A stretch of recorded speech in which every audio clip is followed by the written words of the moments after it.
नमस्कार दोस्तों, आदर्श technical classes Dausa में आपका एक बार फिर से स्वागत है। दोस्तों यहाँ पे अपनी सीरीज चल रही है 50 टॉप क्वेश्चनों की, और यहाँ पे अपन देखते हैं कि एक विशेष आपके लिए चर्चा है कि ALP CBT 2 रामबाण क्लास लेकर आ रहे हैं। जी हाँ मेरे दोस्तों, एक रामबाण क्लास होगी और इलेक्ट्रीशियन ट्रेड की, जहाँ पे A से लेकर Z तक का पूरा तरीके से रिवीजन कराया जाएगा। उसमें मोस्ट सारी चीज़ें होगी, ऑब्जेक्टिव क्वेश्चन नहीं होगा, थ्योरेटिकल होगा और 40% नंबर उसमें पक्के होंगे। जी हाँ, लाने तो कम है 35, लेकिन अपन तरीके से तैयारी पूरी करेंगे।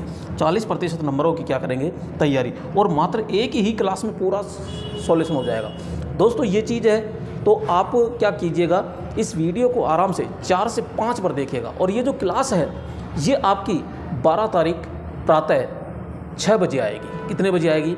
12 तारीख प्रातः 6 बजे से आएगी। तो अपन चलते हैं अपने पहले MCQ। तो ये देखिएगा, यहाँ पे अपन एक एक क्वेश्चनों को करते हैं। और पहला क्वेश्चन है कि आर्मेचर वाइंडिंग का उपयोग आर्मेचर कोर के आकार और माप को खालिस्तान के साथ ठीक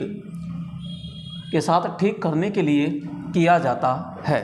यहाँ पे लेमिनेटेड स्टील होता है, इंसुलेटेड वार्निश होता है, यहाँ पे इनामेल्ड तांबे की तार होती है, और एक होता है एनामेल्ड स्टील। तो यहाँ पे आर्मेचर जो वाइंडिंग है इसका उपयोग करना है। अब आर्मेचर वाइंडिंग है तो आर्मेचर कोर के आकार की माप होगी। तो यहाँ पे लेमिनेटेड स्टील है, तो यहाँ पे अपन वाइंडिंग जो प्रयोग करते हैं तो वो किसकी होती है? आपके ये वाइंडिंग है, तो अपन कहते हैं ये तो तांबे की होती है। किसकी होती है? तांबे की होती है। और तांबे की होती है तो तांबा नंगा थोड़ी होता है। तो यहाँ पे इनामेल्ड होता है। कौन सा होता है? तो यहाँ पे अपन कहते हैं एनामेल्ड, यानी कि ये विद्युत रोधी तांबे तार की अपन बनाते हैं। तो यहाँ पे अपन आ जाएगा एनामेल्ड तांबे तार, राइट ऑप्शन। ठीक है, नेक्स्ट प्रश्न देखते हैं। ये देखिएगा, अगला प्रश्न है एम्पलीफायर से रिलेटेड है दोस्तों, काफ़ी अच्छा है। तो यहाँ पे क्लास A एम्पलीफायर की कुशलता खालिस्तान है, जिसमें सर्वश्रेष्ठ फिडलिटी और न्यूनतम विकृति लेकिन कम उत्पादन शक्ति होती है। और देखिए यहाँ पे 20% से 35%, 35% से 50%, 70% से 75% और 50% से 60%। दोस्तों क्या कह रहा है कि आपके एम्पलीफायर होता है। सबसे पहले तो बात करते हैं कि जो एम्पलीफायर होता है वो क्या होता है। तो अपन कहते हैं वोल्टेज, धारा और पावर, इन तीनों को एक साथ बढ़ाने वाला जो परिपथ होता है वो आपका क्या कहलाता है? तो अपन कहेंगे एम्पलीफायर कहलाता है। क्या कहलाता है? तो अपन कहेंगे एम्पलीफायर कहलाता है। अब यहाँ पे ये जो एम्पलीफायर होता है इसको 3 भागों में बांट दिया गया है। कौन कौन से हैं? तो अपन कहेंगे A श्रेणी होता है। कौन सा होगा? A श्रेणी। एक होता है B श्रेणी और एक होता है C श्रेणी, सॉरी AB श्रेणी, और एक होता है आपका C श्रेणी। तो यहाँ पे 4 प्रकार के होते हैं। एक A श्रेणी, B श्रेणी, AB श्रेणी और C श्रेणी होता है। A श्रेणी जो होता है तो अपन कहते हैं ये पूर्ण, या इनपुट के अंदर जो होता है इनपुट सिग्नल उसके पूर्ण समय तक कार्य करता है। तो आप ऐसे समझिएगा कि यहाँ पे अपन ने कहा कि ये एक इनपुट सिग्नल है, तो यहाँ पे ये पूरे समय तक कार्य करेगा। ये कितने समय तक? पूरे समय तक कार्य करेगा। इसमें मेरे दोस्तों यहाँ पे ये सिग्नल तो पूरा है, लेकिन ये आधे समय के लिए ही कार्य करेगा। और यहाँ पे अपन कहते हैं ये आधा समय। यहाँ पे क्या होता है कि इसमें भी सिग्नल तो है, लेकिन यहाँ पूरे से तो कम होगा और आधे से ज़्यादा होगा। तो यहाँ पे लगभग अपन कहेंगे ये, तो यहाँ तक कार्य होगा। और यहाँ पे जो C श्रेणी है, C के अंदर क्या होता है? आधे से भी कम होता है। तो यहाँ लगभग मान लेते हैं अपन, ये इतना मान लेते हैं ये, तो ये होगा। तो यहाँ पे जो होता है अपन कहेंगे ये इन पूरे समय के लिए होगा, पूरे समय के लिए। ये आपका आधा समय के लिए होगा। ये आपका लगभग अपन कहते हैं 75% होगा, और ये आधे से भी कम होगा, लगभग अपन 25% या 30%, 40% अपन कह सकते हैं। नेक्स्ट अपन कहते हैं कि यहाँ पे प्रचालन कोण, क्या प्रचालन कोण कितना होगा? तो भैया प्रचालन कोण होता है यहाँ 360 डिग्री। कितना होगा? 360 डिग्री होगा, क्योंकि पूरा देखो पूरा ये है, पूरे समय के लिए काम कर रहा है 360, यहाँ आधा है तो 180 डिग्री आ जाएगा प्रचालन कोण। यहाँ पे कितना होगा? तो लगभग अपन कहते हैं 270 डिग्री। कितना होता है? 270 डिग्री। और यहाँ पे 120 से 150 डिग्री होता है। कितना? 120 से 150 डिग्री होता है। दूसरी चीज़ यहाँ पर कहते हैं एफिशिएंसी यानी दक्षता, तो ये लगभग 35% से 50% होता है। कौन सा? ए श्रेणी 35 से 50। जो अपना बी श्रेणी होता है ये दोस्तों 70 से 78.5% होता है, और इसका होता है 50 से 70%, और ये होता है 80 से 85%। तो ये सारी चीज़ें ए श्रेणी इनपुट सिग्नल के पूरे समय तक काम करेगा, आधे समय तक काम करेगा। ये आपके पूरे से कम लेकिन आधे से ज़्यादा होगा, और ये जो होता है ये आधे से क्या होता है? कम होता है। प्रचालन कोण 360 डिग्री होता है, इसका 180 डिग्री होता है, इसका 270 होता है, और इसका 120 से 150 डिग्री होता है। दक्षता की बात करते हैं तो ये 35% से 50% तक की इसकी दक्षता होती है। इसकी एफिशिएंसी जो होगी 70 से 78.5 होता है, और इसकी 50 से 70 होती है, और आपके सी श्रेणी जो होता है इसकी 80 से 85%। कितना? 80 से 85% होता है। अब आपसे क्या पूछ रहा है कि यहाँ पे पूछ रहा है कि ए श्रेणी है, और ए श्रेणी में एम्पलीफायर की कुशलता खालिस्तान है, तो जिसमें सर्वश्रेष्ठ फिडलिटी और न्यूनतम विकृति लेकिन कम उत्पादन शक्ति होती है। तो ऑप्शन 20 से 35, तो भाई ये तो कहीं नहीं मिलेगा आपको। 70 से 75, 35 से 50 होता है, और 50 से 60 होता है। तो अपन दक्षता अगर पूछ रहा है यहाँ पे, तो अपन कहते हैं ये 35 से 50, यानी कि राइट ऑप्शन अपना कितना हो जाएगा? तो यहाँ पे अपना हो जाएगा 35 से 50% होता है। अगला प्रश्न देखिएगा। अगला प्रश्न है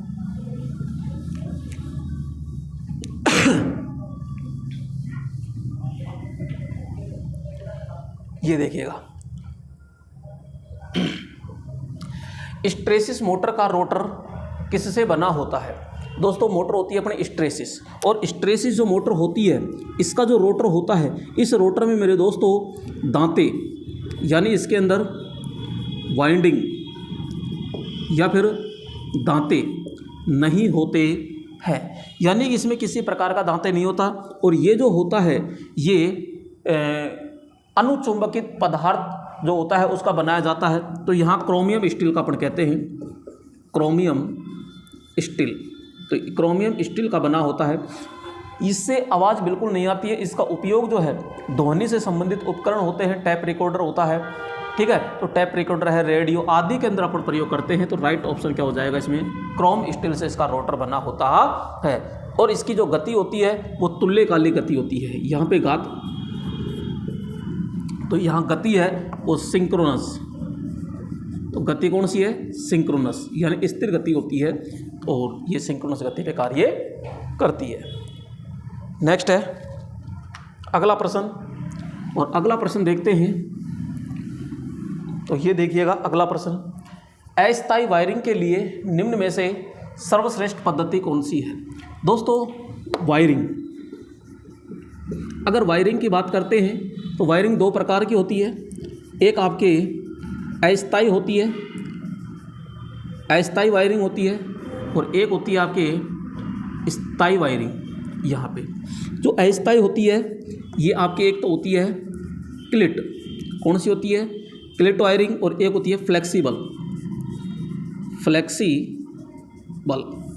जबकि यहाँ पे स्थायी के अंदर जो होती है काफ़ी सारी होती है, जैसे कि अपन कहते हैं एक आपके कैसिंग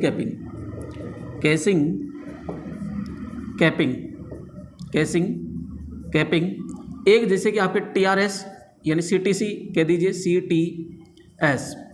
CTS वायरिंग हो जाएगी। एक आपकी लेड सित्र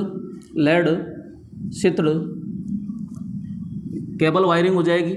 इसके अलावा एक आपके कंड्यूट पाइप वायरिंग कौन सी होती है? कंड्यूट पाइप वायरिंग होती है। कंड्यूट पाइप वायरिंग दो प्रकार की होती है, एक भूमिगत होती है और एक ऊपरी सतह होती है। तो यहाँ पे अब आपसे पूछा जा रहा है अस्थायी वायरिंग। अस्थायी वायरिंग में दो पद्धति होती है, क्लिट और फ्लेक्सिबल।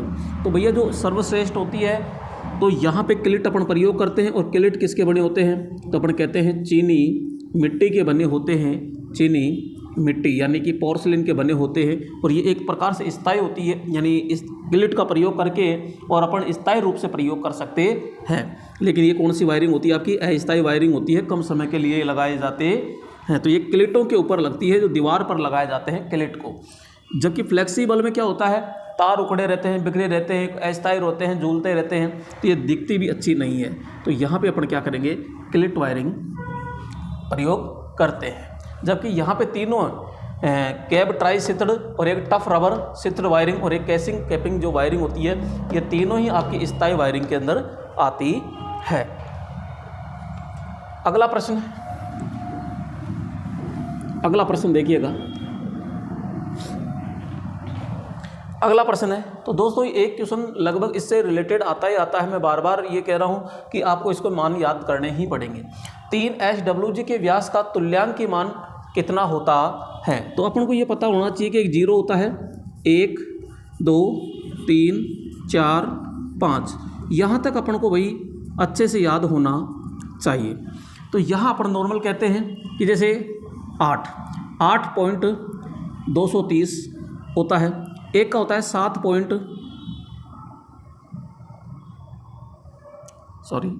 इसका होता है 8.430, इसका होता है 7.230, इसका जो होता है यहाँ पे 7.0 इसका 230 होता है, 7.430 720 होता है, और इसका 0.10 होता है, इसका 6.401 होता है, इसका 5.893 होता है, इसका 5.385 होता है। तो यहाँ पे अपन को ये लगभग पता होना चाहिए मान।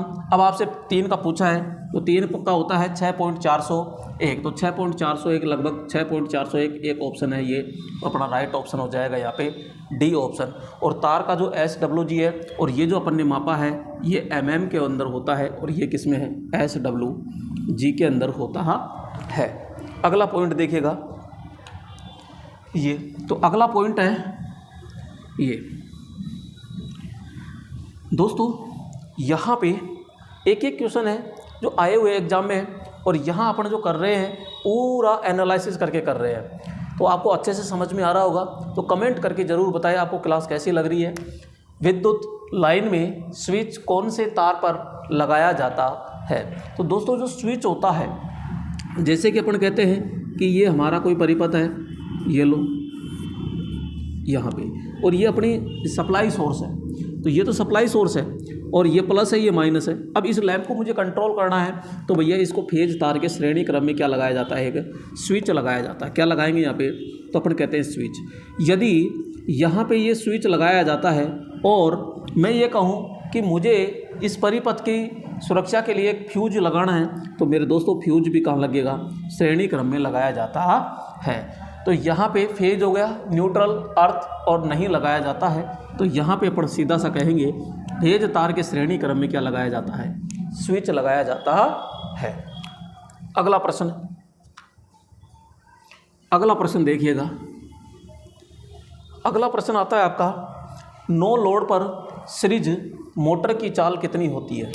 दोस्तों यहाँ पे सीरीज मोटर होती है। अब ये चाहे AC सीरीज मोटर हो और चाहे DC सीरीज मोटर हो, कोई फ़र्क नहीं पड़ता है, क्योंकि दोनों जो होती है आर्मेचर होता है और इसमें ये फील्ड वाइंडिंग होती है, और यहाँ पे ये, तो दोनों ही इसी प्रकार की है। जो सीरीज मोटर होती है वो AC से भी चलती है और DC से भी चलती है, और इस मोटर को कभी भी नो लोड पर नहीं चलाना चाहिए, क्योंकि इसकी गति नो लोड पर बहुत ज़्यादा होती है। तो अपन ये कह सकते हैं कि जो गति होती है इसकी लोड के क्या होती है, विलोम अनुपाती होती है। अगर लोड यहाँ 0 है तो गति क्या हो जाती है, अनंत होती है। क्या हो जाएगी, अनंत होती है।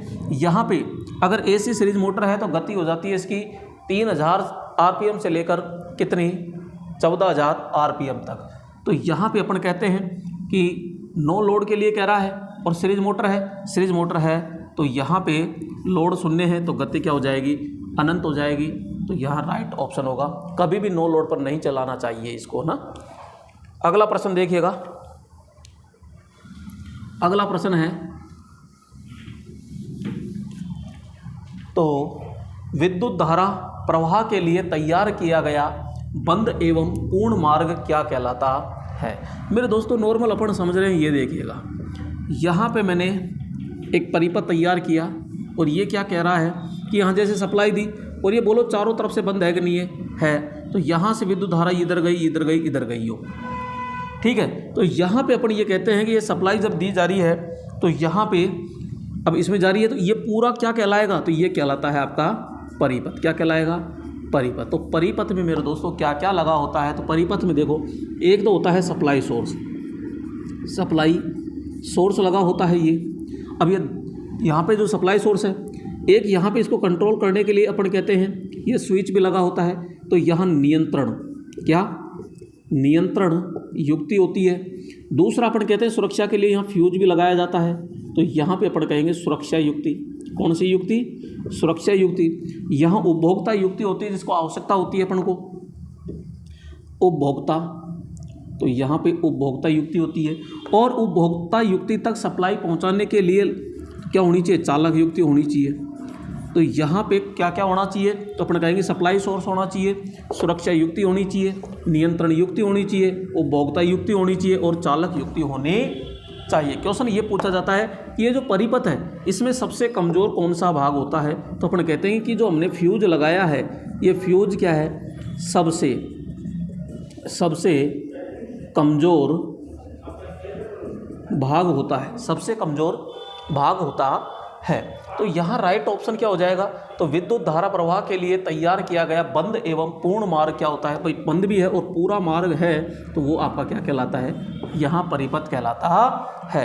अगर देखो ये परिपथ है, अब परिपथ अलग अलग प्रकार के हैं, एक आपके बंद परिपथ होता है, एक आपके खुला परिपथ होता है, एक आपके शॉर्ट परिपथ होता है, एक लीकेज परिपथ होता है, ठीक है। तो ये मुख्य तो 4 है, बाकी और भी परिपथ होते हैं। अगला क्वेश्चन देखते हैं। तो अगला प्रश्न कौन सा है वो देखो।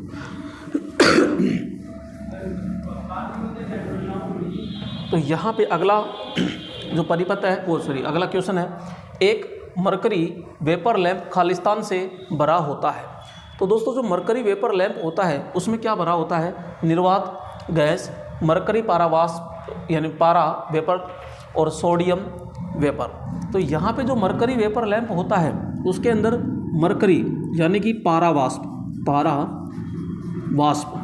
क्या भरा होगा, तो अपन कहते हैं पारावाष्प होती है यानी मरकरी उसके अंदर भरी जाती है। तो ये जो होते हैं ये उच्च क्षमता के होते हैं लैंप, कौन से, मरकरी पारावाष्प। एक निम्न क्षमता का होता है, तो निम्न क्षमता के रूप में अपन कौन सी, आर्गन प्लस मरकरी अपन यूज करते हैं। तो राइट ऑप्शन इसमें क्या हो जाएगा, इसमें आपके बी ऑप्शन करेक्ट होगा। अगला प्रश्न देखिएगा, तो अगला क्वेश्चन है अपना ये। तो यहाँ पे अपन देखते हैं अगला क्वेश्चन क्या कह रहा है।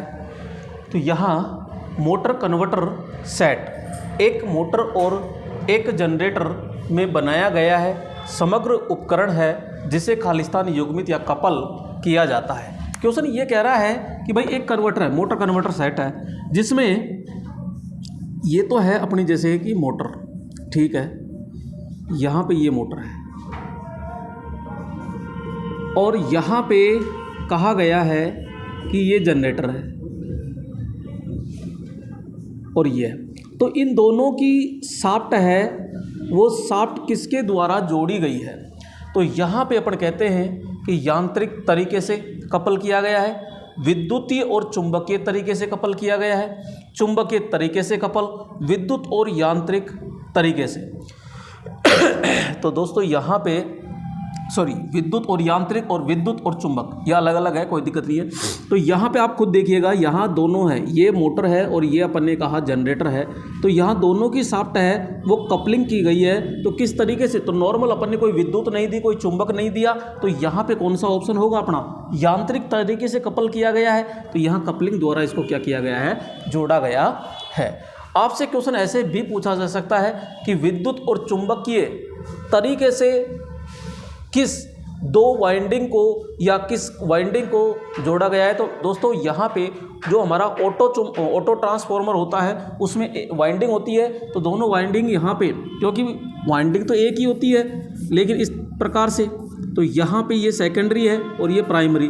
तो यहाँ विद्युत और ये चुंबकीय प्रभाव से या चुंबकीय गुण से जुड़ी होती है।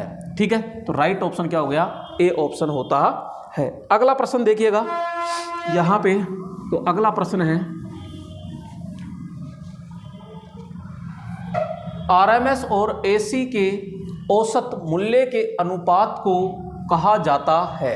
भैया आरएमएस है एक, तो क्या कह रहा है, आरएमएस, ठीक है, और एक कह रहा है एसी का औसत मूल्य, यानी कि ये एवरेज, औसत मूल्य या औसत मान कह दो सीधा, औसत मान। तो आरएमएस जो मान है वो है कितना, तो नॉर्मल अपन कहते हैं आरएमएस जो मान होता है वो 0.707 होता है और एवरेज होता है 0.637। दोस्तों इसका इसमें भाग देते हैं तो मान निकल कर आता है 1.11। तो 1.11 आता है तो है किसका, तो अपन कहते हैं कि ये जो मान होता है सीधा ये आपका फॉर्म फैक्टर का होता है। किसका होता है, फॉर्म फैक्टर का होता है। तो यहाँ पे आरएमएस मान हो गया जिसे अपन रूट मीन स्क्वायर वैल्यू कहते हैं, या इसी को अपन ध्यान रखना एक नाम होता है प्रभावी। तो इसको प्रभावी मान भी कहते हैं, जो आपके तापन प्रभाव, कौन सा प्रभाव, तापन प्रभाव पे कार्य करता है। और ये किसका मान दर्शाता है, तो अपन कहते हैं ये एसी का मान दर्शाता है। जबकि आपके औसत जो मान होता है ये आवेश प्रभाव होता है, आवेश प्रभाव पर कार्य करता है।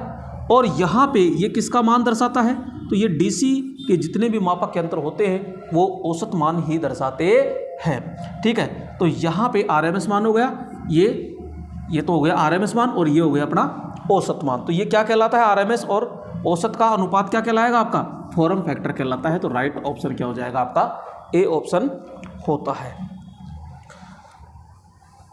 तो नेक्स्ट क्वेश्चन देखते हैं, ये देखिएगा अगला। तो यहाँ पे जिस विधि में पोलों की संख्या पर ध्यान दिए बिना आर्मेचर कुंडलन या क्वाइल कह सकते हो को समांतर पथों में विभाजित किया गया है उसे खालिस्तान कहा जाता है। तो यहाँ पे रेसिड्यूल मैग्नेटिज्म, यहाँ पे प्रोग्रेसिव वाइंडिंग, वेव वाइंडिंग और लेप वाइंडिंग। तो दोस्तों यहाँ पे थोड़ा सा ध्यान से समझना है कि जिस विधि पोलों की संख्या पर ध्यान दिए बिना, यानी पोलों की संख्या पर अपन को ध्यान नहीं देना है और आर्मेचर कुंडलन को समांतर पथों में विभाजित भी करना है, तो वो क्या है, तो यहाँ पे अपन पढ़ते हैं कि एक होती है लेप वाइंडिंग और एक होता है दोस्तों वेव वाइंडिंग।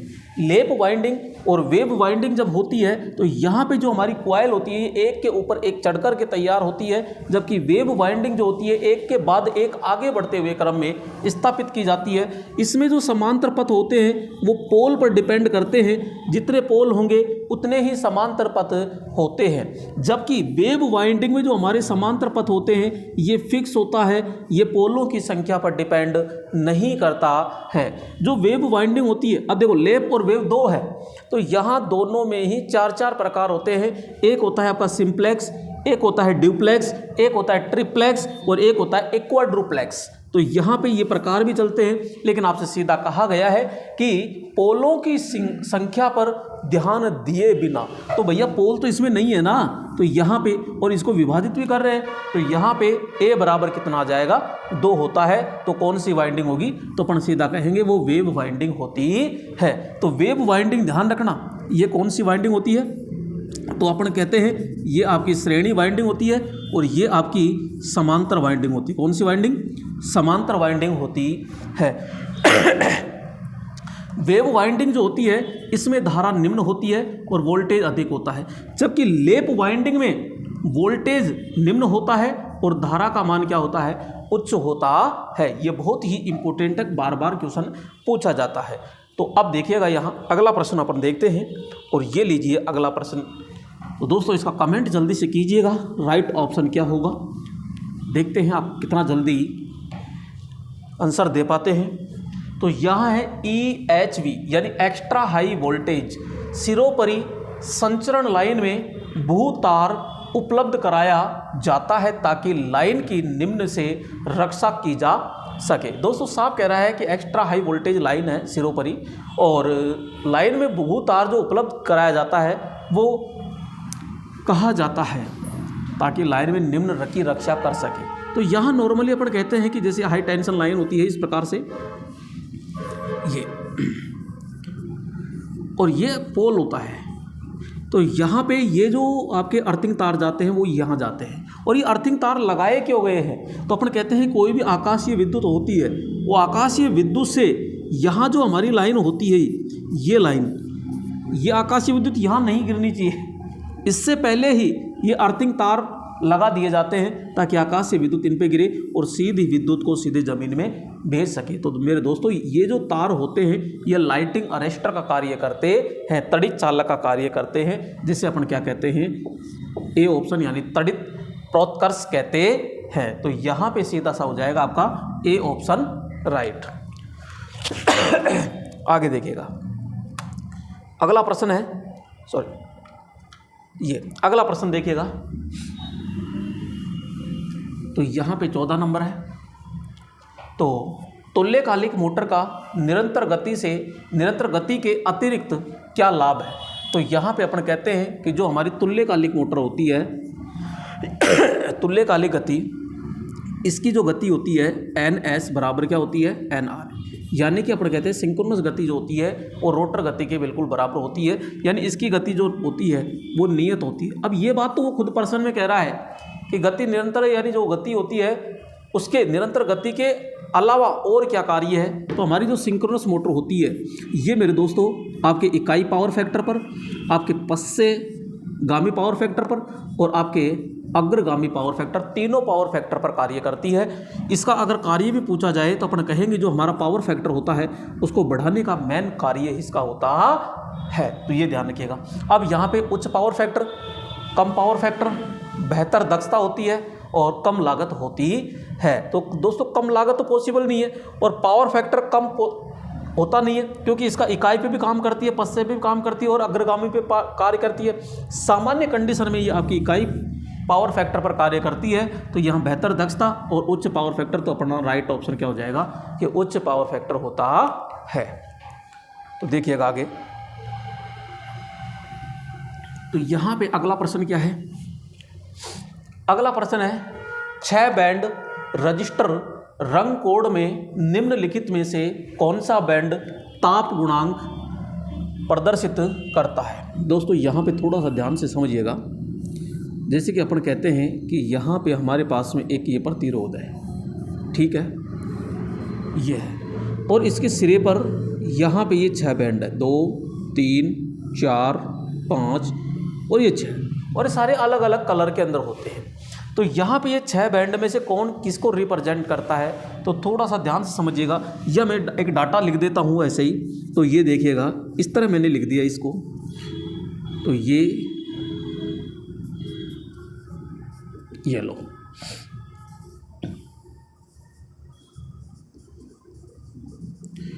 ये इतना है। अब इसमें क्या है, तो अपन कह रहे हैं ये तो पहला अंक है, ये दूसरा अंक है, ये तीसरा अंक है, ये चौथा गुणजमान है पूरा। यहाँ पे ये आपका सहनशीलता हो गई और ये हो गया अपना क्या, ताप गुणांक। अब पहली पट्टी जो होती है ये प्रतिरोध के पहले अंक को दर्शाती है, दूसरी पट्टी प्रतिरोध के दूसरे अंक को दर्शाती है, और यहाँ पे तीसरी पट्टी तीसरे अंक को दर्शाती है, चौथी पट्टी चौथे अंक को घात व गुणज के रूप में दर्शाती है। यहाँ पे पांचवी पट्टी है जो भैया आपकी सहनशीलता यानी टॉलरेंस को दर्शाती है, और छठी पट्टी है जो यहाँ पे ताप गुणांक को दर्शाती है। तो यहाँ पे अपन कहेंगे ये ताप दर्शाती है, ये आपके सहनशीलता को। यहाँ पे आपका गुणज मान, कौन सा गुणज व घात का मान दर्शाती है। ये तीसरा हो गया, ये दूसरा, और ये पहला अंक दर्शाती है। तो इस प्रकार से अपन निकाल सकते हैं। अब वो छठा बैंड पूछ रहा है सीधा, तो छठा बैंड यानी 6 बैंड है, और 6 बैंड में ताप गुणांक जो होता है वो कौन सा दर्शाएगा, तो अपन कहेंगे छठी पट्टी दर्शाती है, राइट ऑप्शन। आपसे प्रथम पूछ ले, दूसरा पूछ ले, तीसरा, तो ये तो शुरू के जो तीनों हैं वो मान रिप्रेजेंट करते, और इसी के अंदर आपसे पूछ ले पांचवा क्या दर्शाता है, तो अपन बता देंगे सहनशीलता यानी टॉलरेंस होता है, और यहाँ चौथा पूछ ले तो गुणज मान होता है। अगला प्रश्न देखिएगा। तो अगला प्रश्न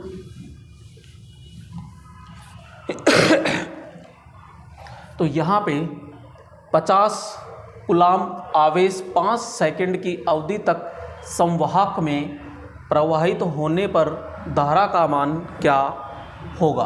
तो अपन कहते हैं कि आपके पास में दिया गया है Q बराबर 50 कूलाम, आपके पास में दिया गया है T बराबर 5 सेकंड, और यहाँ पे आपसे पूछ रहा है धारा। तो भाई Q बराबर क्या होता है, IT होता है, और आपसे धारा पूछ रहा है, तो सीधा सा अपन कहते हैं कि भाई I बराबर Q बटा T। तो Q कितना है 50, T कितना है 5, तो आंसर कितना आ गया, तो अपन कहेंगे 10 एम्पियर। तो राइट ऑप्शन क्या हो जाएगा, सीधा बी ऑप्शन करेक्ट। अगला प्रश्न देखिएगा। यहाँ पे अगला प्रश्न है ये, और अगला प्रश्न देखते हैं अपन। तो कॉइल में इससे जुड़े स्वयं के फ्लक्स में परिवर्तन के कारण प्रेरित ईएमएफ को क्या कहा जाता है। साहब कह रहा है कॉइल में इससे जुड़े स्वयं के फ्लक्स, यानी कि कोई भी कॉइल है ये, और यहाँ पे तो स्वयं के फ्लक्स परिवर्तन, भाई इसी के यहाँ पे फ्लक्स परिवर्तन हो रहा है, और जब फ्लक्स परिवर्तन हो रहा है तो यहाँ पे एक ईएमएफ इंड्यूस्ड हो जाता है, ईएमएफ उत्पन्न हो जाता है, ईएमएफ। तो ये जो ईएमएफ उत्पन्न हो रहा है इसको अपन कहते हैं स्वप्रेरित।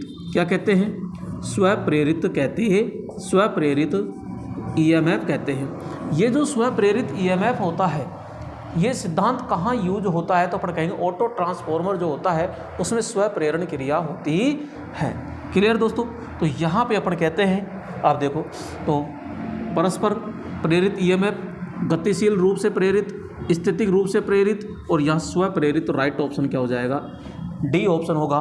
जबकि यहाँ पे अगर एक और कॉइल होती और उस कॉइल में ईएमएफ उत्पन्न होता तो वो आपका कौन सा हो जाता, यहाँ परस्पर हो जाता। लेकिन राइट ऑप्शन क्या है, डी होगा। क्यों, क्योंकि उसने साफ कहा है स्वयं के फ्लक्स में परिवर्तन, दूसरी कुंडली में फ्लक्स में परिवर्तन नहीं बताया उसने।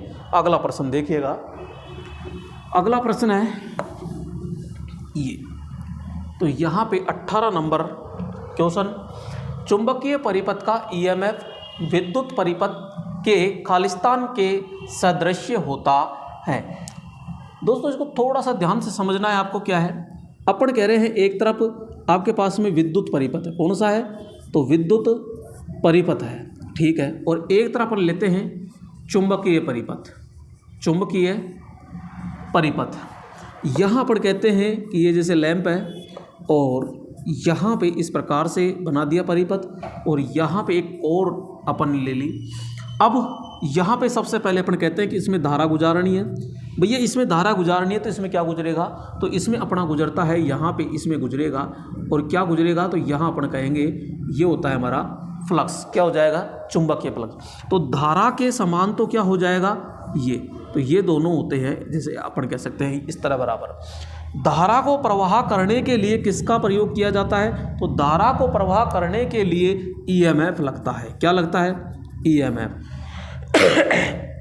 तो चुंबकीय फ्लक्स को प्रवाह करने के लिए किसका प्रयोग किया जाता है, तो अपन कहेंगे एमएमएफ का प्रयोग किया जाता है, एमएमएफ का प्रयोग करते है। नेक्स्ट अपन कहते हैं आगे कि यहाँ पे जब धारा प्रवाह होती है तो उसके मार्ग में बाधा उत्पन्न हो जाती है और उस बाधा को जिसे अपन क्या कहते हैं, प्रतिरोध। तो भाई इसमें भी तो बाधा उत्पन्न होगी ना, तो इसमें अपन कहते हैं प्रतिष्ठंभ। क्या कहते हैं, प्रतिष्ठंभ। प्रतिष्ठंभ कहते हैं, यानी रिलक्टेंस कहते हैं, RM से रिप्रेजेंट इसको करते हैं, इसे S से भी दर्शाते हैं। अब धारा के मार्ग में बाधा उत्पन्न होगी, बाधा को कम करने के लिए या सुगमता करने के लिए, तो धारा के मार्ग में सुगमता कौन करेगी, तो अपन कहते हैं चालकता। तो यहाँ होता है भैया परमियंस। क्या होता है, परमियंस होता है। तो आपसे किसके बारे में पूछ रहा है, EMF जो होता है कि सदृश्य होता है। सदृश्य का मतलब होता है सीधा समानुपाती होता है। तो इसमें ऐसा क्या है कि जो आपके चुंबकीय परिपथ में होगा, तो अपन कहते हैं जब इसमें धारा को प्रवाह करने के लिए EMF लगाया है तो इसमें फ्लक्स को प्रवाह करने के लिए MMF लगाया जाता है। तो यहाँ पे चुंबकीय परिपथ का EMF विद्युत परिपथ, विद्युत EMF विद्युत परिपथ के खालिस्तान के सदृश्य होता है। MMF विद्युत क्षेत्र की तीव्रता, वोल्टेज ड्रॉप और विभव प्रवणता। तो दोस्तों यहाँ पे ये थोड़ा सा टाइपिंग मिस्टेक है, यहाँ पे ये होगा MMF। ये क्या होगा, क्योंकि वो साफ कह रहा है कि EMF विद्युत परिपथ के खालिस्तान के सदृश्य होता है, यानी चुंबकीय परिपथ का, चुंबकीय परिपथ का EMF विद्युत परिपथ के खालिस्तान के सदृश्य होता है। तो यहाँ पे मेरे दोस्तों EMF जो होता है और EMF वोल्टेज ड्रॉप हो गया, विद्युत क्षेत्र की तीव्रता हो गई, तो विभव प्रवणता हो गई। जी हाँ, अब देखो चुंबकीय परिपथ का या तो फिर इसे MMF करो, भाई ये MMF है तो ये EMF हो जाएगा, और ये अगर MMF है तो ये EMF होगा। तो चुंबकीय परिपथ का ये MMF है, इसे सही कर लीजिए आप। MMF है तो विद्युत परिपथ के EMF के क्या हो जाएगा, समान। तो यहाँ पे EMF की जगह अपन क्या कर लेंगे, MMF कर लेंगे, यानी MMF के समान कौन है, तो अपन कहेंगे EMF होता है। अगला प्रश्न देखिएगा यहाँ पे,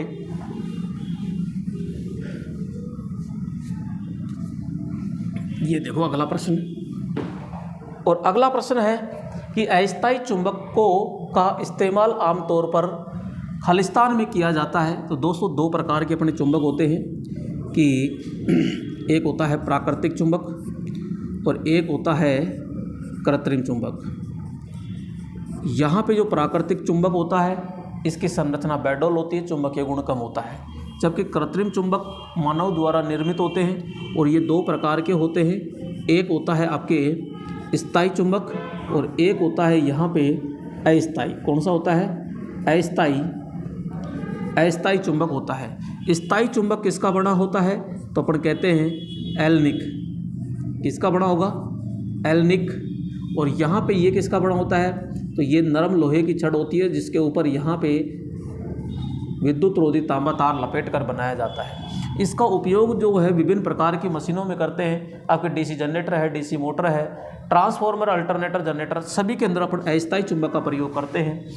जबकि यहाँ पे जो स्थायी चुंबक होता है इसका उपयोग आपके लाउड स्पीकर है, मापक यंत्र है, डायनामो है, इनके अंदर अपन किसका प्रयोग करते हैं, इसका प्रयोग करते हैं। ये जो आपका होता है ये विद्युत के द्वारा बनाया जाता है, इसलिए इसको अपन विद्युत चुंबक भी कहते हैं। किसका पूछा जा रहा है, अस्थायी चुंबक का इस्तेमाल। अच्छा अस्थायी का ही पूछ रहा है, तो यहाँ पे अस्थायी, तो अब देख लीजिए, तो विद्युतीय उपकरण हो गए, मूविंग कॉयल हो गई, मोटर हो गया और लाउड स्पीकर। दोस्तों विद्युत उपकरण अगर करते हैं तो भाई मूविंग जो कॉयल है ये भी तो क्या है भाई, यंत्र है, तो ये भी विद्युत उपकरण है, और आपका मोटर है ये भी विद्युत उपकरण है। तो यहाँ ये तो होगा नहीं, मूविंग कॉयल में करते नहीं है, लाउड स्पीकर में करेंगे नहीं क्योंकि वहाँ स्थायी होता है। तो मोटर है, जनरेटर है, अल्टरनेटर है, ट्रांसफार्मर है, इन सभी के अंदर अपन किसका प्रयोग करेंगे, तो यहाँ पे अस्थायी चुंबक का प्रयोग किया जाता है। अगला प्रश्न देखिएगा,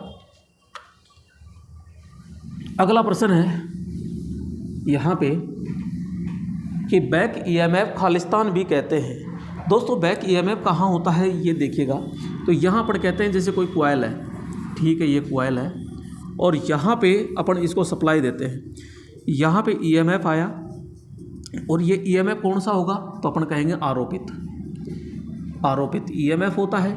अब यहाँ पे चुंबकीय फ्लक्स परिवर्तन हो रहा है और चुंबकीय फ्लक्स परिवर्तन के कारण यहाँ पे एक ईएमएफ आता है, ये ईएमएफ। तो ये ईएमएफ जो होता है यही आपका क्या कहलाता है, बैक ईएमएफ कहलाता है। क्यों? क्योंकि इसकी दिशा है जो आरोपित ईएमएफ के क्या होती है, बिल्कुल विपरीत होती है। इस बैक ईएमएफ को ही अपन क्या कहते हैं, पश्च ईएमएफ कहते हैं। इसे ही अपन काउंटर ईएमएफ कहते हैं। इसे ही अपन विरोधी ईएमएफ कहते हैं। इसे ही अपन क्या कहते हैं, विलोम ईएमएफ कहते हैं। तो कई सारे नाम होते हैं। तो यहाँ बैक ईएमएफ, जी हाँ, काउंटर ईएमएफ, विरोधी ईएमएफ, उपयुक्त सभी। तो राइट ऑप्शन क्या हो जाएगा यहाँ पे, डी ऑप्शन होगा। अगला प्रश्न देखिएगा। अगला प्रश्न है आपका ये,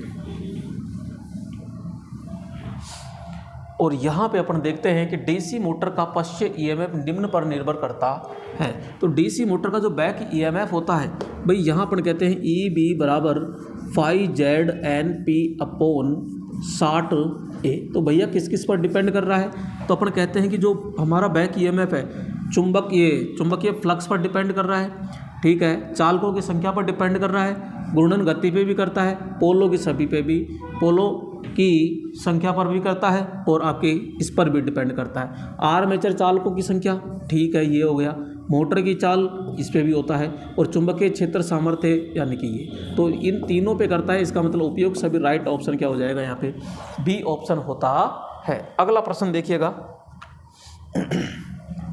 अगला प्रश्न क्या है कि विद्युत ऊर्जा को मापने की इकाई क्या है। दोस्तों यहाँ पे अपन देखते हैं केवीए। तो केवीए में किस किस को मापा जाता है, तो अपन कहते हैं ट्रांसफॉर्मर होता है, या फिर अपन कहते हैं अल्टरनेटर इन केवीए के अंदर मापा जाता है। केवीएआर में क्या होता है, तो अपन कहते हैं एक तो आपके सिंक्रोनस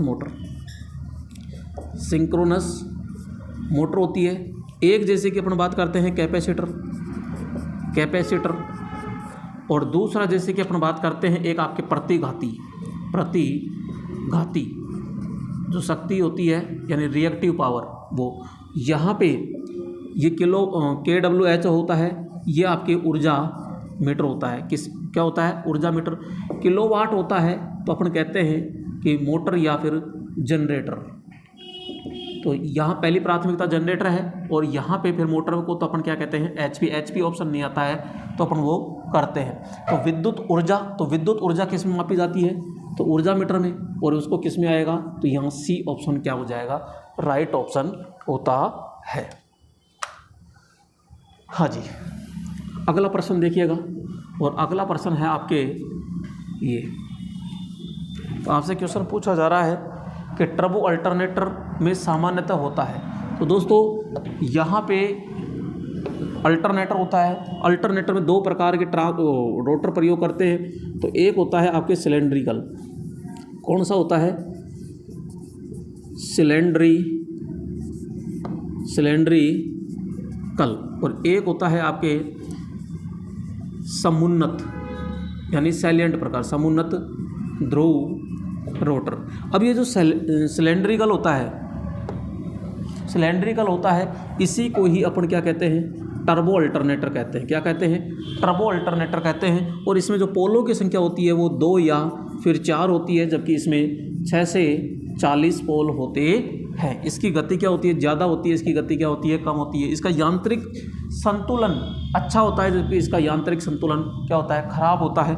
यहाँ पे ये जो आपका सिलेंड्रिकल होता है इसकी गति ज़्यादा होती है, इसकी लंबाई ज़्यादा होगी और व्यास कम, जबकि इसका व्यास ज़्यादा होता है और लंबाई इसकी क्या होती है, कम होती है। तो यहाँ कितने पोल होंगे, तो अपन कहते हैं 2 या 4। तो ऑप्शन में कितना है, ये 2। तो राइट ऑप्शन क्या हो जाएगा यहाँ पे, डी ऑप्शन होता है। अगला प्रश्न देखिएगा। अगला प्रश्न है मैग्नेटोमोटिव फोर्स की इकाई क्या है। तो दोस्तों मैग्नेटोमोटिव फोर्स यानी शॉर्ट में लिखते हैं तो MMF। तो MMF क्या है, तो यहाँ अपन कहते हैं कि ये कोर है और कोर के अंदर चुंबकीय फ्लक्स बनता है। तो यहाँ पे अपन कहते हैं ये चुंबकीय फ्लक्स है, और चुंबकीय फ्लक्स को प्रवाह करने के लिए जिस बल लगाया जाता है उसे MMF कहते हैं। और MMF का जो प्रतीक होता है वो FM होता है और इसका मात्रक जो होता है, मात्रक होता है वो क्या होता है, एम्पियर टर्न होता है। तो क्या हो जाएगा, एम्पियर टर्न होता है। तो वेबर किसका है, तो वेबर अपन ने कहा कि चुंबकीय फ्लक्स का मात्रक होता है, जबकि टेस्ला क्या है, यहाँ पे अपन ने लिखा चुंबकीय फ्लक्स, यहाँ पे टेस्ला है जो चुंबकीय फ्लक्स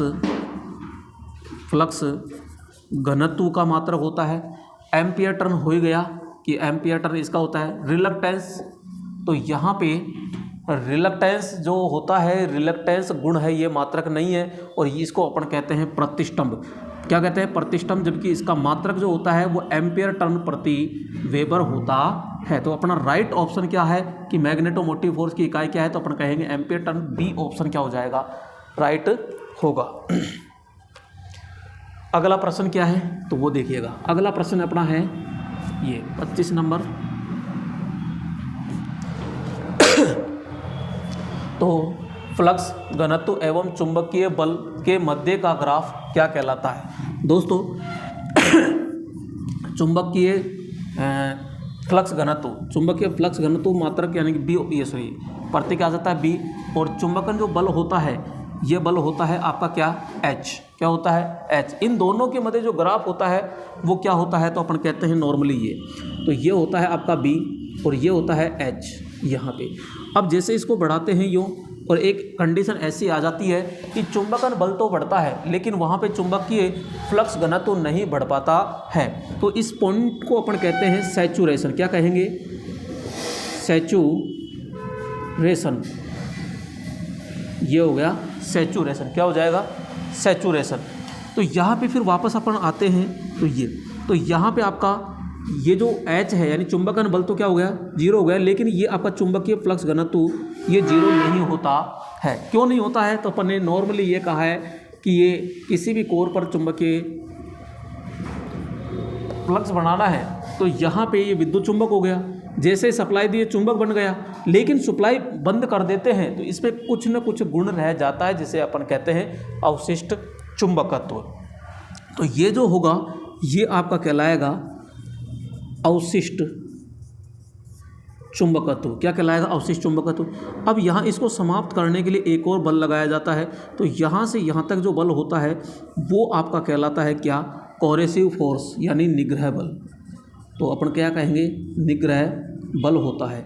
अब जैसे ही इसको बढ़ाया जाता है यूँ आगे, तो इधर भी वही पोजीशन आ जाती है सैचुरेशन, और इसको इस प्रकार से लाया जाता है तो ये इस तरह ग्राफ तैयार होता है। तो यहाँ से यहाँ तक आपका कोरेसिव होता है, ये भी आपका कोरेसिव होता है, और यहाँ ये जो होता है ये आपका कौन सा हो जाएगा, अवशिष्ट चुंबकत्व होता है।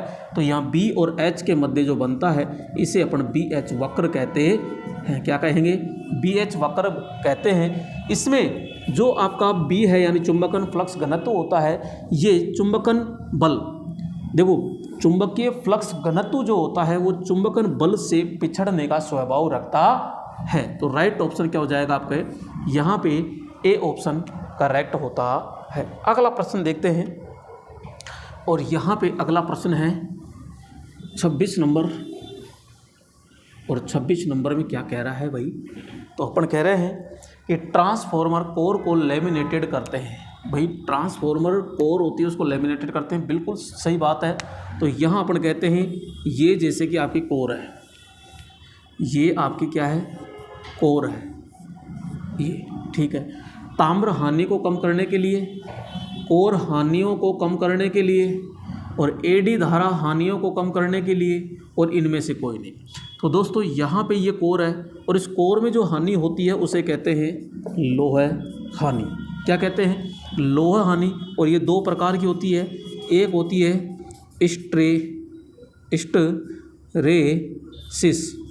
स्ट्रेसिस, और एक होती है आपके एडी करंट। कौन सी होती है, एडी करंट हानि। तो इस लोहे कोर में क्या मिलाया जाता है, तो अपन कहते हैं इसके अंदर सिलिकॉन मिलाते हैं। तो सिलिकॉन मिलाने से तो स्ट्रेसिस हानि दूर होती है, और इस लोहे कोर को अपन पटलित कर देते हैं पत्तियों में। तो पत्तियों में बांटते हैं, पत्तियों में बांट करके प्रत्येक पत्ती के ऊपर क्या चढ़ाया जाता है, इस तरह लेमिनेशन चढ़ाया जाता है। और लेमिनेशन चढ़ाने से कौन सी हानि दूर हो जाती है, तो अपन कहते हैं एडी करंट हानि दूर हो जाती है। और यहाँ लेमिनेशन की जो मोटाई होती है वो 0.35 mm, कितनी 0.35 mm से 0.50 mm होती है। तो अपन कह देंगे कि यहाँ पे लेमिनेटेड करने से भंवर धारा हानि को कम किया जाता है। तो सी ऑप्शन क्या हो जाएगा, करेक्ट होता है। अगला प्रश्न, तो अगला प्रश्न देखिएगा, अगला प्रश्न है अपना, 3 कला प्रेरण मोटर सामान्यतः प्रचालित होता है। तो दोस्तों 3 कला प्रेरण मोटर है यानी इंडक्शन मोटर है, तो 0.8 पावर फैक्टर अग्रगामी पे तो पॉसिबल ही नहीं है, इकाई पावर फैक्टर पे चलेगी नहीं, बहुत कम पे चलती नहीं है, यानी कि अपन कहेंगे 0.8 पावर फैक्टर पर चलता है। तो राइट ऑप्शन, आपसे क्वेश्चन पूछ लिया जाए ऐसी कौन सी मोटर है जो इकाई पावर फैक्टर पर चलती है, तो अपन कहेंगे यहाँ मोटर होती है सिंक्रोनस। कौन सी मोटर होती है, सिंक्रोनस जो मोटर होती है वो इकाई पावर फैक्टर पर कार्य करती है। ठीक है, तो यहाँ राइट ऑप्शन क्या हो जाएगा, यहाँ पे आपका बी ऑप्शन होगा। अगला प्रश्न, और अगला प्रश्न देखती हैं, तो ये देखो अगला प्रश्न है, कौन सा तत्व अर्धचालक के रूप में प्रयोग किया जाता है। सोना है, सिलिकॉन है, तांबा है, चांदी है। तो दोस्तों यहाँ 3 प्रकार के होते हैं। अपन कहते हैं जैसे चालक की बात करते हैं, एक होता है अचालक, और एक होता है आपके अर्धचालक। तो यहाँ पे चालक की बात करते हैं, तो यहाँ पे परमाणु की संख्या बात करते हैं, परमाणु इलेक्ट्रॉन जो होते हैं, अंतिम कक्षा में कितने इलेक्ट्रॉन होते हैं, तो यहाँ अपन कहते हैं इसमें 4 से कम होते हैं, यहाँ पे 4 से ज़्यादा होते हैं, और इसमें अंतिम कक्षा में कितने पाए जाते हैं, 4 होते हैं। यहाँ पे चांदी है, तांबा है, एल्यूमिनियम है, सोना है, टंगस्टन है, पीतल है आदि इसके अंदर अपन प्रयोग करते हैं। जबकि अचालक में आपका VIR है, आपका PVC है, लेदराइड पेपर होता है, हवा होती है, कागज़ होता है, ठीक है, काफ़ी सारे इसके अंदर आते हैं। अर्धचालक के अंदर जैसे अपन बात करते हैं, सिलिकॉन होता है, जर्मेनियम होता है, कार्बन होता है, आर्सेनिक होता है, एंटीमनी होता है, तो ये सारे हैं। तो यहाँ पे क्या पाया गया है, सिलिकॉन, और इसको सबसे ज़्यादा यूज करते हैं क्योंकि इसकी ब्रेकडाउन जो वोल्टेज होती है वो काफ़ी ज़्यादा होती है। तो सबसे बेस्ट कौन सा है, यहाँ पे ये होता है। तो राइट ऑप्शन तो क्या हो जाएगा इसमें, बी ऑप्शन होता है। अगला प्रश्न देखिएगा, और यहाँ पे अपन देखते हैं ये दो को,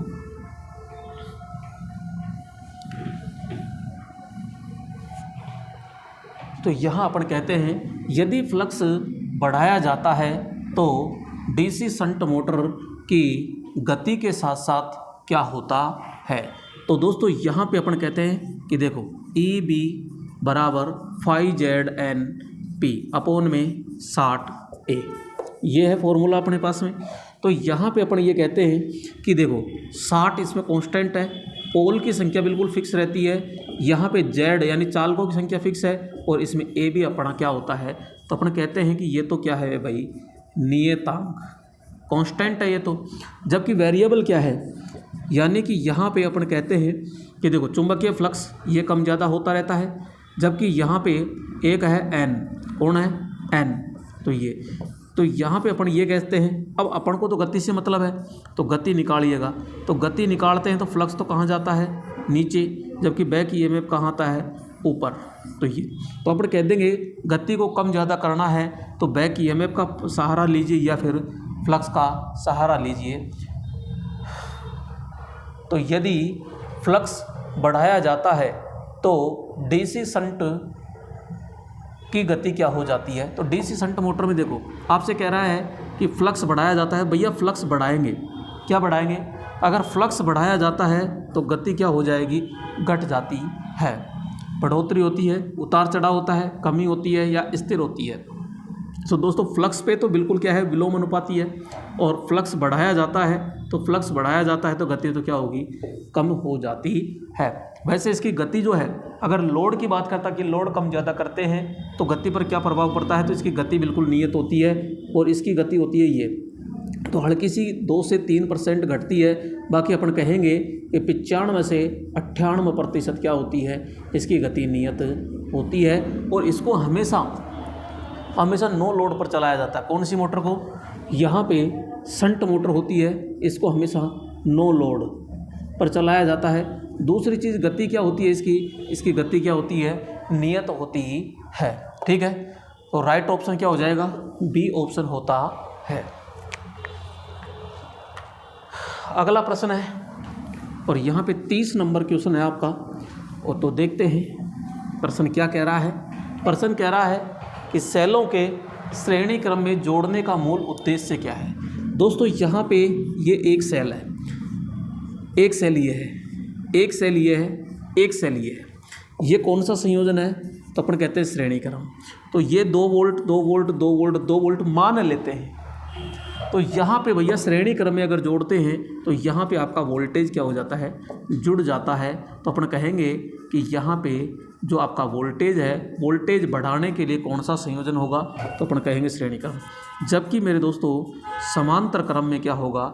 समांतर क्रम में इस प्रकार से होता है, जैसे ये समांतर संयोजन है, ये तो समांतर संयोजन है। तो इसके अंदर क्या, इसके अंदर ये जो चीज़ें होती है, यहाँ पे अपन कहते हैं कि वोल्टेज तो समांतर में क्या होता है? समान होता है। तो क्षमता क्या बढ़ेगी? तो अपन कहते हैं धारा क्षमता बढ़ाने के लिए कौन से संयोजन का प्रयोग करेंगे? ये। दोस्तों गलती से एक सेल अगर उल्टा लग जाता है तो एक उसका पड़ोसी खराब हो जाता है, तो यहाँ एक सेल को और ले डूबता है। जबकि इसके अंदर अगर एक सेल कोई सा भी जोड़ते समय विपरीत दिशा में लगा दिया जाता है तो यहाँ सभी सेल अतितप्त होकर के वो क्या हो जाते हैं? नष्ट हो जाते हैं, खराब हो जाते हैं। ठीक है, तो यहाँ पे श्रेणी क्रम में जोड़ने का मूल उद्देश्य क्या है? तो अपन सीधा सा कहेंगे श्रेणी क्रम में टर्मिनल वोल्टता बढ़ती है, यानी कि राइट ऑप्शन क्या हो जाएगा? बी होता है। अगला प्रश्न देखिएगा यहाँ पे, और ये है अपना अगला प्रश्न।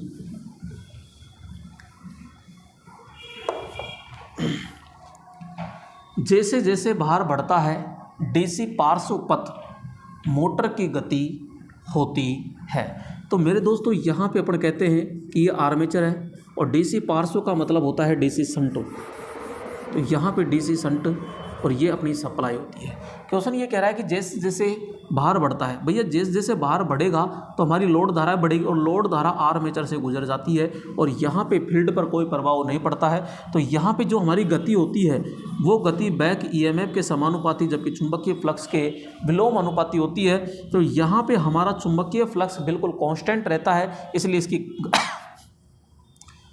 गति भी क्या रहती है? बिल्कुल नियत रहती है। लेकिन जब लोड का मान ज़्यादा बढ़ जाता है तो थोड़ा सा घट जाता है, समानुपाती रूप से बढ़ जाता है, थोड़ा सा घट जाती है या समान बनी रहती है और थोड़ा सा बढ़ जाता है। तो राइट ऑप्शन क्या करेंगे अपन? थोड़ी सी इसकी जो चाल होती है, गति होती है, वो थोड़ी सी घट जाती है। अगर ये ऑप्शन नहीं आता है तो मेरे दोस्तों ध्यान रखना, समान बनी रहती है, ये अपन ऑप्शन फिर करेंगे। तो यहाँ पे चाल क्या हो जाती है? थोड़ी सी घट जाती है, क्योंकि इसका जो ग्राफ होता है वो इस प्रकार से होता है। तो यहाँ पे 2 से 3% या 2 से 5% अपन क्या कहते हैं? 2 से 5% घट जाती है। क्या हो जाती है? घट जाती है। अगला प्रश्न देखिएगा।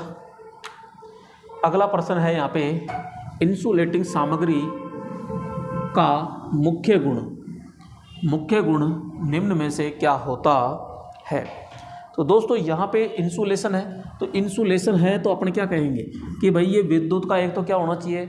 उच्चालक होना चाहिए, यानी अचालक होना चाहिए। ठीक है, यहाँ पे अचालक, इसकी जो पैरा वैद्युतिक सामर्थ्य है, क्या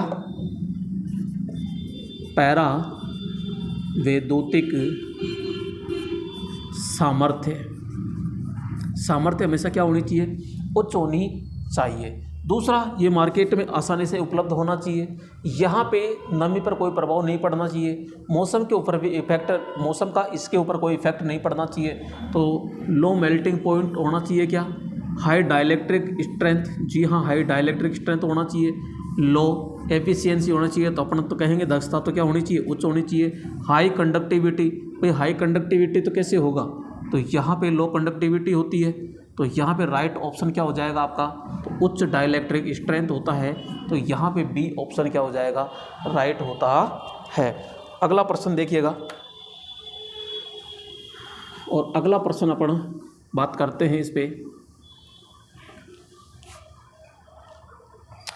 केबल की धारा वहन क्षमता की जांच करनी चाहिए। तो भैया केबल होती है, ठीक है, ये अपन ने कहा केबल है। इस धारा वहन क्षमता कैसे ज्ञात करें, तो अपन कहते हैं जो भी लोड होता है, जो भी लोड धारा होती है, इस धारा का अपन क्या करेंगे 1.5 गुना। कितना करेंगे 1.5 गुना करेंगे, और 1.5 गुना करके इसको 4 घंटे तक प्रवाहित करेंगे। क्या 4 घंटे तक प्रवाहित करते हैं, और इस पर जब कुछ भी नहीं होता है तो उसी को अपन क्या मान लेते हैं, जांच क्षमता या क्षमता मान लेते हैं। तो भार धारा को 1.5 गुना भार पर 4 घंटे तक प्रवाहित करते हैं, तो ये राइट ऑप्शन आपका होगा। अगला प्रश्न, तो अगला प्रश्न क्या है, तो अगला प्रश्न है आपका घरेलू वायरिंग में, क्या घरेलू वायरिंग में प्रयुक्त केबल का इंसुलेशन ग्रेड कितना होता है। तो दोस्तों जो भी घरेलू वायरिंग हो या और कोई भी हो, तो न्यूनतम जो उसका ग्रेड होता है वो लगभग कितना होता है, तो अपन कहेंगे यहाँ पे 1100 वोल्टेज होता है घरेलू वायरिंग में। और घरेलू वायरिंग के अंदर जो तांबा प्रयोग करते हैं, कौन सा तांबा, बिल्कुल शुद्ध रूप से होना चाहिए। तो ये 99.90% शुद्धता का अपन क्या करते हैं, तांबा इसमें प्रयोग करते हैं। अगला प्रश्न यहाँ पे आपसे पूछा जा रहा है कि टैग तार के लिए प्रयोग किया जाता है। भैया टैग तार क्या होता है, तो अपन कहते हैं कि जैसे ये पोल होता है, ये पोल होता है, तो ये धरातल है, तो यहाँ पे अपन कहते हैं कि ये क्या है, धरातल है, ठीक है। ये पोल है, इसके शीर्ष भाग पर यहाँ पे अपन एक छड़ लगाते हैं GI की, तो इसे कहते हैं क्रॉस आर्म। क्या कहते हैं, क्रॉस आर्म कहते हैं। क्रॉस आर्म होता है, ये किसकी बनी होती है, GI की बनी होती है। ये पोल है, और ये जो पोल है इसका कितना भाग, तो अपन कहेंगे धरातल के ऊपर की बात करते हैं तो 5/6 भाग होना चाहिए, और धरातल के नीचे की तरफ बात करते हैं तो ये आपका 1/6 भाग। और इसको कहते क्या है, तो इसको अपन कहते हैं एंकर। क्या कहते हैं, एंकर कहते हैं, और इसे कहते हैं बॉडी। क्या कहते हैं, बॉडी कहते हैं। अब ये अगर गिरने लगता है तो यहाँ पे अपन क्या करते हैं, एक तार बांधा जाता है और इधर प्लेट के रूप में यहाँ पे लगा दिया जाता है इस प्रकार से। तो दोस्तों ये जो तार कहलाता है इसे टैग तार कहते हैं। क्या कहते हैं, टैग तार। और ये टैग तार जो होता है इसे तनाव तार भी कहते हैं। और ये किसका बना होता है, ये GI का बना होता है, और यहाँ पे एक इंसुलेटर होता है ये, तो ये गेई इंसुलेटर या टैग इंसुलेटर भी कहते हैं इसको, टैग इंसुलेटर, इंसुलेटर, ये इंसुलेटर। तो इसकी जो ऊंचाई होती है ये, तो ऊंचाई कितनी होती है, तो अपन कहते हैं धरातल से इसकी 3.05 मीटर होती है। तो ये सारी चीज़ें अपन को याद होनी चाहिए। और इसके ऊपर जो लगाया जाता है वो इंसुलेटर होता है, तो ये आपका इंसुलेटर होता है। तो टैग तार किसका बना होता है, GI का, एल्यूमिनियम का, कठोर कर्षित तांबे का, मृदु लोहे का, तो अपन कहेंगे सीधा किसका बना होगा, GI का बना होता है, गैल्वेनाइजिंग आयरन का बना होता है। इसी को जस्तीकृत लोहा भी अपन कहते हैं। अगला ऑप्शन अगला प्रश्न है ये, तो ये देखिएगा। और अगला प्रश्न अपन ले रहे हैं कि भाई यहाँ पे एक गीजर है, और गीजर का आंतरिक टैंक है, वह बाहरी टैंक के बीच में कौन सा पदार्थ होता है। दोस्तों यहाँ पे एक गीजर है ये, और इसके अंदर एक टैंक और है ये। तो दोस्तों अंदर का जो टैंक होता है ये तो 100% किसका होता है, तांबे का होता है या फिर पीतल का होता है। इस पर टिन की पॉलिश अंदर की तरफ की जाती है यहाँ पे। और बाहर का एक टैंक और होता है। अब पानी तो भरा रहता है इसमें, लेकिन इन दोनों टैंकों के बीच में यहाँ पे क्या होता है, तो यहाँ पे अपन बात करते हैं, यहाँ होता है ग्लास ऊल। क्या होता है, ग्लास ऊल, ग्लास ऊल होता है। तो ग्लास ऊल क्या होता है, तो अपन कहते हैं कांच की रुई। क्या होती है, कांच की रुई होती है। तो यहाँ पे अंदर का जो तापमान है वो बाहर नहीं आना चाहिए, और बाहर का टेम्परेचर अंदर नहीं आना चाहिए। तो यहाँ पे टेम्परेचर को मेंटेन करने के लिए यहाँ पे क्या भरा जाता है, कांच की रुई भर दी जाती है।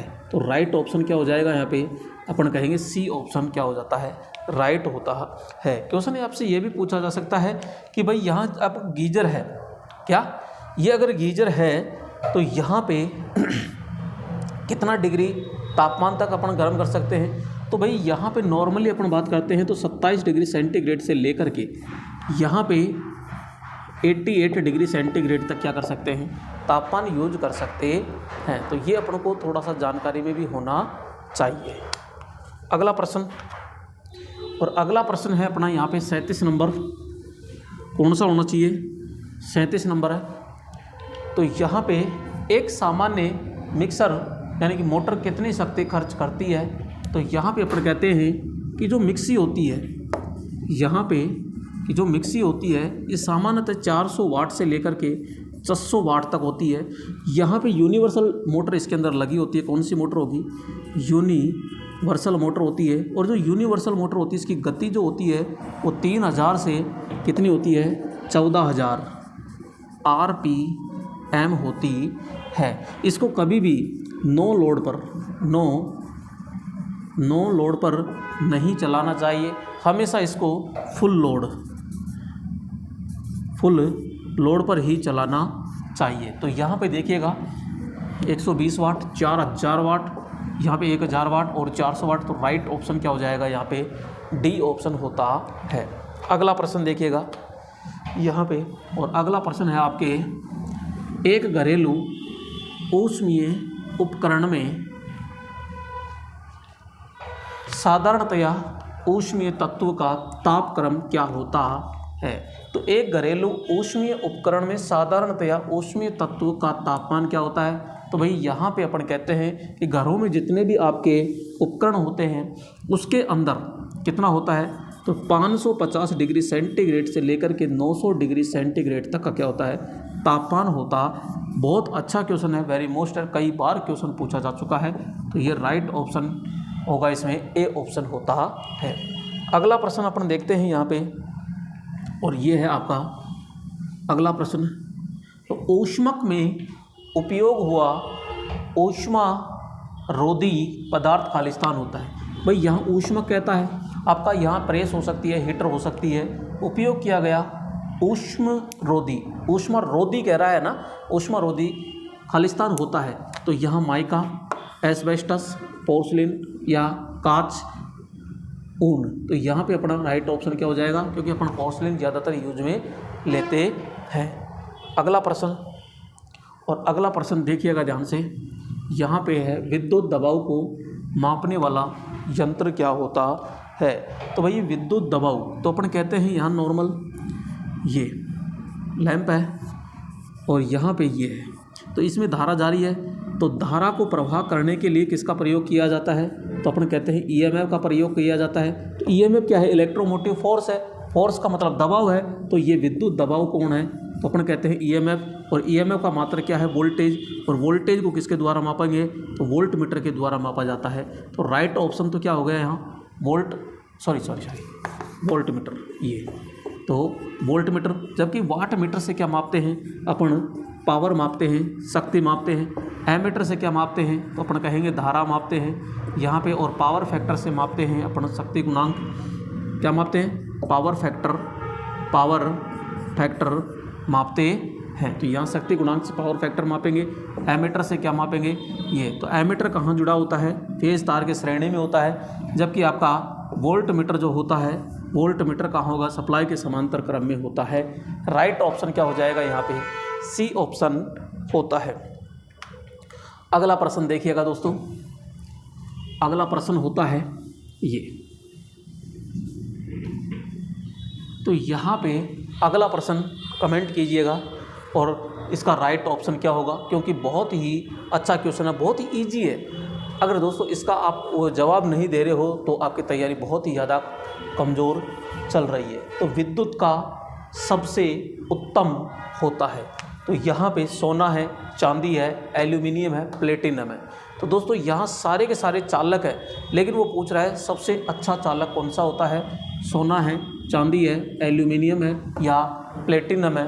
तो यहाँ पे चांदी क्या हो जाएगा, सबसे अच्छा क्या माना जाता है, अपन कहते हैं सबसे अच्छा चालक माना जाता है, क्योंकि इसका जो विशिष्ट प्रतिरोध होता है वो इन सभी में से सबसे कम माना जाता है, सबसे कम होता है। तो यहाँ पे राइट ऑप्शन क्या हो जाता है, चांदी होता है।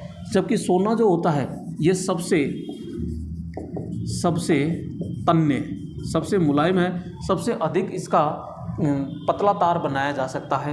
एल्यूमिनियम का उपयोग अपन ACSR के अंदर अपन प्रयोग करते हैं। अगला प्रश्न है यहाँ पे, ये देखिएगा। तो किसी एम्पलीफायर स्टेज के आउटपुट को अगले स्टेज के इनपुट से जोड़ने के लिए की तकनीक को क्या कहा जाता है? तो दोस्तों जैसे नॉर्मल कहते हैं, ये आपके एक ट्रांजिस्टर है और यहाँ अगर दूसरे ट्रांजिस्टर के साथ में जोड़ते हैं अपन, तो यहाँ पे ये, तो इस तकनीक को क्या कहते हैं? तो यहाँ पे जैसे अपन इस प्रकार से जोड़ रहे हैं, सपोज कीजिए, तो यहाँ जिस तरीके से जोड़ते हैं उसको अपन कहते हैं कपलिंग। तो ये ट्रांसफॉर्मर कपलिंग भी होती है, RC कपलिंग भी होती है, डायरेक्ट कपलिंग भी होती है। तो कई प्रकार की कपलिंग होती है। तो उनके द्वारा दो ट्रांजिस्टर को आपस में क्या किया जाता है? जोड़ा जाता है। सबसे महंगी कपलिंग पूछ ले तो यहाँ पे सबसे महंगी कपलिंग पूछ ले तो दोस्तों ध्यान रखना ट्रांसफॉर्मर कपलिंग होती है। और सबसे सस्ती पूछ ले, सस्ती कपलिंग पूछ ले तो डायरेक्ट कपलिंग होती है। कई प्रकार की कपलिंग होती है। सबसे महंगी पूछ ले तो ट्रांसफॉर्मर कपलिंग होती है और सबसे सस्ती पूछ ले तो डायरेक्ट कपलिंग होती है। इसके अंदर सीधे तार का प्रयोग किया जाता है। तो अगला यानी राइट ऑप्शन क्या हो जाएगा आपका?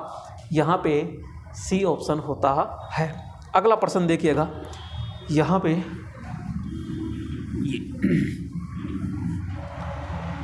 तो यहाँ पर कह रहे हैं एक आदर्श वोल्ट मीटर की प्रतिरोध क्या होता है? तो दोस्तों यहाँ पे देखिएगा, क्योंकि बहुत बार कंफ्यूज होते हो। देखो, एक है जैसे अपने पास में वोल्ट मीटर, ठीक है, और एक है एमीटर। कौन सा? एमीटर। अब ये दोनों ही क्या है? दो प्रकार के होते हैं। तो एक तरफ अपन ने कहा सामान्य, ठीक है, और एक तरफ कहा अपन ने आदर्श। कौन सा कहा? आदर्श। इसमें भी दो है, एक है सामान्य और एक है अपना आदर्श। क्लियर? यहाँ पे तो यहाँ आपसे क्वेश्चन ये पूछा जा रहा है कि भैया प्रतिरोध, सामान्य जो वोल्ट मीटर है उसका प्रतिरोध कितना है? अरे भाई वोल्ट मीटर है तो मापना क्या है? आपको वोल्टेज मापना है। और वोल्टेज कितना होना चाहिए? अपन कहेंगे ज़्यादा से ज़्यादा होना चाहिए। भाई ज़्यादा से ज़्यादा वोल्ट मीटर माप रहे हो तो उसमें धारा क्या होगी? तो धारा होगी उसमें कम। धारा क्या होती है? उसमें कम होती है। तो इसमें अपन कहेंगे धारा अगर कम होती है तो प्रतिरोध क्या होगा? तो अपन कहेंगे प्रतिरोध इसमें होता है उच्च। वोल्ट मीटर का प्रतिरोध क्या होगा? उच्च।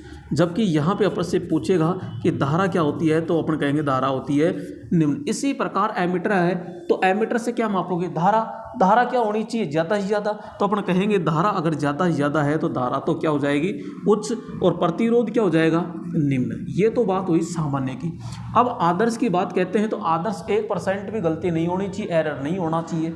ये तो एक काल्पनिक मीटर होता है, बाकी ऐसे कोई प्रैक्टिकली नहीं होता है। तो यहाँ आदर्श वोल्ट मीटर की बात कर रहे हैं। आदर्श सामान्य वाले में उच्च है तो ये गलती क्यों करेगा? गलती नहीं करेगा। गलती नहीं करेगा तो भैया इसमें प्रतिरोध कितना हो जाएगा? तो अपन कह देंगे इसमें अनंत होता है। जबकि धारा कितनी होती है? 0। इसी प्रकार एमीटर है, यहाँ पे प्रतिरोध निम्न है तो इसमें प्रतिरोध 0 हो जाएगा और धारा कितनी मापेगा? ये अनंत मापता है। तो ये ध्यान रखना कि क्या पूछ रहा है, सामान्य वोल्ट मीटर पूछ रहा है या आदर्श पूछ रहा है? तो ये पूछ रहा है आदर्श वोल्ट मीटर की प्रतिरोध। तो ये प्रतिरोध है और प्रतिरोध कितना हो जाएगा? अनंत होता है। तो राइट ऑप्शन क्या हो जाएगा? यहाँ पे C ऑप्शन होता है। अगला देखिए, अगला है कि मल्टीमीटर। क्या? मल्टीमीटर क्या मापता है? दोस्तों मल्टीमीटर को हम एक नाम और देते हैं, इसको हिंदी में कहते हैं बहुमापी। क्या कहते हैं? बहुमापी। अब बहुमापी क्यों कहते हैं? क्योंकि इसके द्वारा हम वोल्टेज मापते हैं। क्या मापते हैं? वोल्टेज। इसके द्वारा अपन धारा भी मापते हैं और इसके द्वारा हम प्रतिरोध, जिसको ओम में मापा जाता है। तो यहाँ पे इसको इस प्रकार भी लिखा जाता है एवोमीटर। तो धारा माप सकते हैं, वोल्टेज माप सकते हैं और प्रतिरोध मापा जा सकता है। प्रतिरोध, धारा, वोल्टेज। और यहाँ राइट ऑप्शन क्या हो जाएगा फिर अपना? D ऑप्शन होता है। क्वेश्चन ये पूछ लिया जाता है क्या नहीं मापा जाता है? तो ध्यान रखना मल्टीमीटर से एक तो तापमान, क्या? तापमान नहीं मापा जाता है और एक आपसे इससे आवृत्ति यानी कि फ्रीक्वेंसी ये नहीं मापी जाती है। अगला प्रश्न देखिएगा। अगला प्रश्न है कि वोल्टेज का मात्रक खालिस्तान है। तो भैया वोल्टेज का मात्रक खालिस्तान है तो अपन कहते हैं कि वोल्टेज का मात्रक तो वोल्ट ही होता है, लेकिन एक अलग और मात्रक होता है, वो क्या होता है? तो यहाँ अपन कहते हैं कि एक होता है कूलाम। क्या होता है? कूलाम प्रति वोल्ट। कूलाम प्रति वोल्ट। ये जो कूलाम प्रति वोल्ट होता है ये क्या है? तो ये कहते हैं फैरड। क्या? 1 फैरड बराबर होता है, जबकि एक होता है 1 हेनरी। 1 हेनरी बराबर वोल्ट प्रति कूलाम, ये होता है वोल्ट प्रति कूलाम। अब दूसरी चीज़ अपन बात करते हैं कि यहाँ पे कि जैसे कोई आवेश है और यहाँ किसी इकाई आवेश को अनंतता से किसी बिंदु तक लाने में किया गया कार्य, वो क्या कहलाता है? तो विभव कहलाता है। क्या कहलाता है? विभव कहलाता है। तो यहाँ पे अपन क्या करते हैं, क्या लेके आते हैं? तो अपन कहते हैं कार्य, कार्य बटा आवेश, कार्य बटा आवेश बराबर क्या होता है? विभव। तो विभव का मात्रक क्या होता है? वोल्ट। कार्य का क्या होता है? जूल प्रति कूलाम। तो यहाँ पे 1 वोल्ट प्रति क्या होता है? 1 जूल प्रति कूलाम होता है। तो यहाँ पे वोल्टेज का मात्रक क्या हो जाएगा? फूल इंटू कूलाम होगा, नहीं वाट, ये नहीं होगा, सीधा अपन कर देंगे यहाँ पे जूल प्रति कूलाम होता है। तो बहुत अच्छा क्वेश्चन है, कई बार पूछ लेता है। तो यहाँ पे ए ऑप्शन क्या हो जाएगा? राइट होगा। अगला क्वेश्चन देखिएगा यहाँ पे, और अगला क्वेश्चन क्या है? क्वेश्चन कह रहा है कि विद्युत की चालक गैस कौन कौन सी है। तो दोस्तों यहाँ पे साफ कहेंगे अपन कि विद्युत की गैस जो चालक है, आर्गन है, हीलियम है, नियोन है और यहाँ सभी। तो यहाँ पे जो आपके नियोन गैस है, हीलियम है और ये हीलियम, नियोन, आर्गन, ये तीनों ही क्या है? विद्युत की कौन सी गैस है? तो अपन कहेंगे चालक गैस होती है। जबकि आपसे पूछ ले अचालक, कौन सी पूछ ले? अचालक, तो भैया यहाँ पे जैसे नाइट्रोजन, ऑक्सीजन,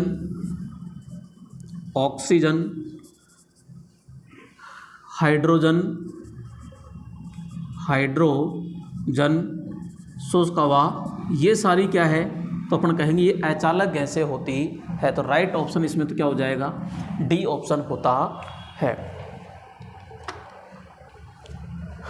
अगला प्रश्न देखिएगा, ये 47 नंबर है और 47 नंबर को हल कीजिएगा कि 750 वाट के ओवन के लिए एमसीबी की धारा रेटिंग कितनी होती है।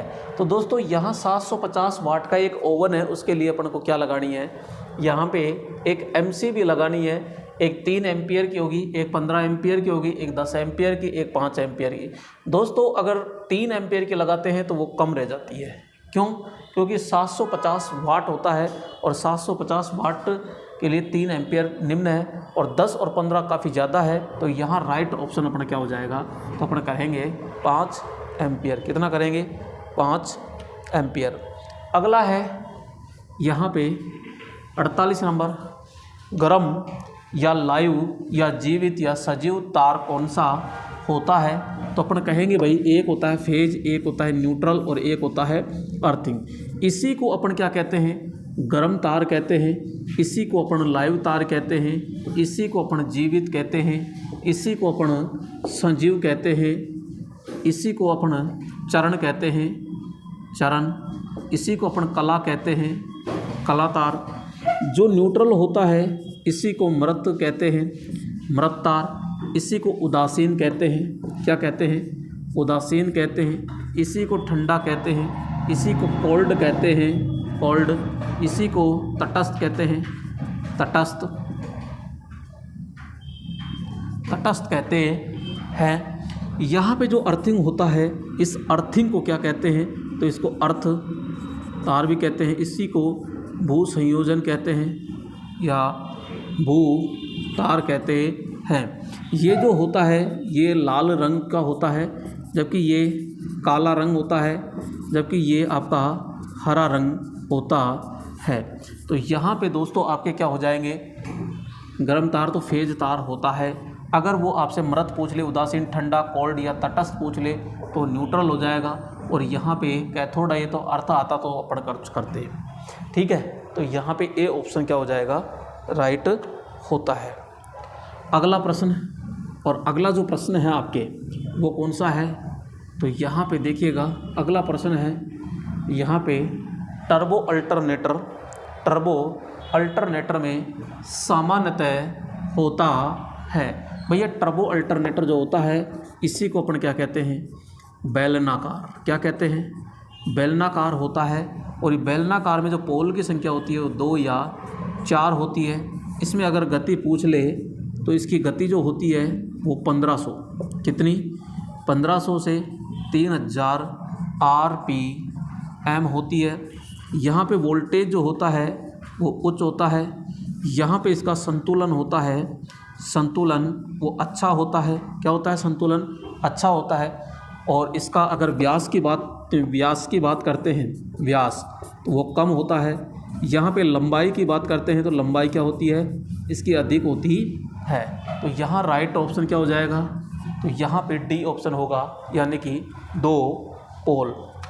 अगला प्रश्न है यहाँ पे ये, तो अगला प्रश्न देखते हैं अपन। तो मैग्नेटोमोटिव फोर्स यानी कि MMF, तो MMF की इकाई क्या होती है, तो अपन कहते हैं एम्पियर टर्न यानी कि AT। क्या होता है, एम्पियर टर्न यानी AT।